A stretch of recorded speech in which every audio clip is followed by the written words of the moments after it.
Ahora en C5N, algún día será película. ¿De qué hablamos? De esta historia de terror, de un hombre, de un podólogo que tenía todo programado, menos una cosa: esta cámara de televisión, y una investigación que terminó con su acusación. ¿De qué estamos hablando? De un podólogo que fue envenenando paso a paso, minuto a minuto, a quien era su esposo, que quería quedarse con la herencia. Con esta historia que algún día será película, está Diego Gabriele. Buenos días. Buen día, Luciana. Es una historia que duró muy pocos meses. Un amor muy intenso. Se conocieron a través de una aplicación de citas y rápidamente Guillermo, de 58 años, sucumbió ante los encantos de Roberto Vergeli, algunos años menor, 45 años. 13 años se llevaba esta pareja, que rápidamente, a partir de haberse conocido, inician un vínculo sentimental. El asesino, en ese momento, era el amor ideal, Roberto Vergeli. Rápidamente le manifiesta a Guillermo, que vivía aquí en Villa Crespo junto a su mamá Raquel, la posibilidad de venirse de Mendoza, porque Mendoza es la ciudad, la provincia donde vivía. Y rápidamente logra convencerlo, porque claro, una relación que recién iniciaba, un vínculo que a los dos les hacía bien, o por lo menos eso creía la víctima. Y comienzan a convivir en la casa en la que la víctima vivía junto a su mamá, en el barrio de Villa Crespo. Pasan algunos meses, hasta que en septiembre, el 16 de septiembre, se casan.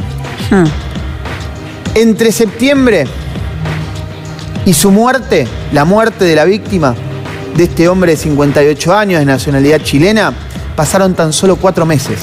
Lo armó, lo planificó, lo enamoró y lo asesinó. Esa es parte de la historia de un relato realmente escalofriante. Ya te vamos a contar, Diego tiene todos los detalles de cómo lo fue envenenando, de qué producto introdujo en el cuerpo de quien era su flamante marido. En Morón está Cristian Morón para ampliarnos más información. Él en Mendoza para darnos más detalles de una investigación que aún sigue en curso. Cristian, sumate a Turno Mañana. Buen día. ¿Cómo estás, Luciana? Buen día para vos y para todo el equipo. El saludo para Diego. Efectivamente, estamos nosotros en el lugar donde este hombre fue detenido, después de investigaciones y trabajos en conjunto entre la justicia de Buenos Aires y la mendocina. Se dio con esta dirección: Alsina al 2475. En este lugar, este podólogo durante mucho tiempo se dedicó a atender a un montón de pacientes. Un podólogo que en esta cuadra era muy conocido, era muy querido por la gente de los alrededores, y que justamente vecinos han dado a entender, se han mostrado totalmente sorprendidos por lo que ha sido esta trama que, como bien decías vos y Diego, es realmente de película. En este mismo lugar es donde atendía, y donde, según nos cuenta la gente, pero un montón de personas abarrotadas de turnos, y rescataban la amabilidad, el respeto, la buena persona que describía justamente a este hombre que hoy por hoy está detenido, Germán Vergeli, de 41 años, después de haber terminado con la vida de Roberto Jaque, ¿no? Esta historia que están contando ustedes. Sí. Vos sabés que vos describís un perfil de un asesino que muchas veces es coincidente con otros perfiles de otros asesinos, y tiene que ver con esta capacidad de seducción, con esta capacidad y este encanto natural que a la vista de todo el mundo es el tipo más querido del barrio y puertas para adentro estaba planificando el crimen con sus propias manos, con su propio veneno de quien era su pareja. Cristian, vos quédate ahí que ya voy a retomar el contacto contigo, queremos escuchar testimonios, queremos saber además lo impactante de esta noticia en el lugar donde él trabajaba y donde le iba muy bien, pero aquí donde vivía su pareja junto con su madre que recién Diego describía, está nuestra compañera Paula Avellaneda desde Villa Crespo también para brindarnos más información. Paula, sumate a Turno Mañana. Buen día. Buen día, Luciana. En este lugar empezó todo. Acá convivían tanto la pareja como su mamá y es en el mismo lugar donde hacen el primer allanamiento. De este lugar se habían llevado una bolsa con medicamentos, se habían llevado recetas a nombre de la víctima y la computadora y el celular de quien ahora está detenido y en ese momento era su pareja, Germán, este hombre de 41 años, podólogo que tenía un consultorio en el barrio de Recoleta. Ahora está siendo acusado por homicidio agravado por el vínculo, por alevosía, por codicia y por envenenamiento. Así que la situación es complicada, ya fue trasladado a una alcaldía en la ciudad de Buenos Aires. Reitero, en este edificio de Villa Crespo es donde vivían. Lo que relataba más temprano su hermano es que en realidad su mamá tenía algunas sospechas desde un primer momento, desde el principio. La mamá sospechaba de este hombre por algunas actitudes extrañas que habían notado y también la habían notado los médicos de La Anchorena donde este hombre estaba internado, había llegado con una insuficiencia renal y finalmente la situación se fue complicando hasta las imágenes que pudimos ver donde se ve muy claramente cómo este hombre cambiaba los sueros o en algunos casos inyectaba alguna sustancia. Paula, ahora vamos a volver con vos, vamos a retomar el contacto. Es muy importante los datos que está aportando nuestra compañera desde Villa Crespo. Allí vivía su pareja con su madre y de allí además rescataron elementos que lo complican. Diego tiene información de por qué esos elementos lo complican, de qué es lo que suministraron y por qué es tan importante la coincidencia con lo que encontraron en el cuerpo de la víctima. Y en instantes tenemos el paso a paso, cómo fue el procedimiento, cómo craneó, cómo planificó y cómo pudo envenenarlo. Su pareja estaba internada, no dejó nada librado al azar, salvo un detalle, que alguien podía darse cuenta que la muerte había sido inducida. ¿Qué más sabés, Diego, en relación al material, a la información que pudieron obtener de allí, de ese departamento de Villa Crespo? Ese departamento es una de las dos escenas claves de la perversión y la psicopatía de este asesino. El lugar donde lo envenena, el sanatorio del barrio de Recoleta, es uno. Pero el otro es ese departamento, porque allí pasaron muchas cosas donde la madre de la víctima, Raquel Jaque, también se convierte de alguna manera en una segunda víctima. ¿Por qué? Porque en ese lugar es donde Vergeli, el podólogo, el asesino, llega a convivir con su pareja. Hasta ahí vivía con su madre.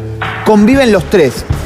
Pasan algunos meses, se casan y ahí sí se van, buscan la forma de convivir solos. Pero ¿qué pasa? Cuando lo internan a la víctima, este hombre queda viviendo con la madre, con Raquel. Y después de su muerte, continúa viviendo con Raquel. Cuando Raquel ya sospechaba que había tenido algo que ver con la muerte de su hijo. Estamos hablando, hagan memoria. Claro, era yerno y no era. Claro, pero enero del 2020, en marzo estalla la pandemia. No podía viajar a Chile, donde estaba Claudio, su otro hijo. Hasta que pudo viajar, porque recién ahora termina detenido, hasta que pudo viajar Raquel, estuvo conviviendo con quien ella sospechaba que era el asesino de su hijo. ¿Y por qué sospechaba? Porque Raquel fue... Pero perdóname, ¿vos decís que ella empezó a sospechar en ese momento? Raquel empieza a sospechar en el velatorio. Porque en el velatorio, este hombre le empieza a hacer preguntas en torno a los bienes que tenía la víctima en Chile. si tenía departamentos, si tenía inversiones. También le preguntó por el seguro de vida. Claro, ellos se habían casado, tenían una unión. Mira lo que vos estás contando, la ambición lo terminó condenando. Esa ambición y esa ansiedad por realmente conocer en profundidad con qué bienes iba a contar, lo terminó dejando expuesto por el plan criminal que había diagramado. Es escalofriante. Diego está contando una escena previa a la revelación total de este caso y ya te vamos a contar el paso a paso. Vos quédate tranquilo que vas a entender cómo lo terminó matando y cuál es el elemento que utilizó para ir degradando sus riñones. Vamos en unas placas a contarte el minuto a minuto. Antes termina con esa línea de qué pasó en ese velatorio. En ese velatorio le empieza a preguntar por los bienes que tenía en Chile, pero hay algo con lo que no contó. Con que en Chile la unión que habían conformado aquí en el país no regía. Entonces la beneficiaria de la herencia de la víctima de Guillermo iba a ser su madre. Este hombre, el podólogo, atentos a este nivel de perversión, porque esto sucede en 2020 y termina detenido hace apenas una semana. O sea, planificó el crimen y el asesinato, lo que no planificó Es el cambio de ley. es la herencia. Claro, él creía que con la unión en Argentina la herencia era toda para él, hasta que se entera que no, que las leyes en Chile reconocen la unión en aquel país. No se traslada la unión en Argentina a Chile y por eso él no era heredero, sino su madre. O sea que no hereda absolutamente nada. Lo mató por nada, por una ambición desmedida. Vamos al paso a paso. ¿Qué pasó desde ese primer día donde esta historia, que algún día será película, empezaba a gestarse? Entre el 2 de enero y el 10 de enero del 2020 estuvo internado en una clínica de la zona de Recoleta. Guillermo, quien más lo visitaba, por supuesto, era su pareja, Roberto. A nadie le llamaba la atención. Pero hay una enfermera que notó algo extraño. ¿Qué notó? Que uno de los rótulos del suero no era el correspondiente al sanatorio. Vos sabés que los sueros tienen un rótulo donde dicen la droga que se está administrando. Yo te digo algo, es realmente de película porque he visto alguna película, alguna serie donde también el asesino cae por esta cuestión, ¿no? Sí. O sea, es verdaderamente algo planificado, craneado, de cómo fue envenenando a su pareja, cómo entraba al lugar donde estaba internado, que así llega también por su propio veneno, por el propio veneno que le suministra a su pareja, y termina por detonarlo. Sí, generándole una condición clínica incompatible para la vida. Esa es la causa de la muerte. Lo mata producto de el suministro de alcoholes pesados. Miren la otra placa. El 3 de enero el 3 de enero, ahí vamos, cerca de las 18 horas, apoyó un suero que había llevado en su mochila en la mesa de insumos médicos.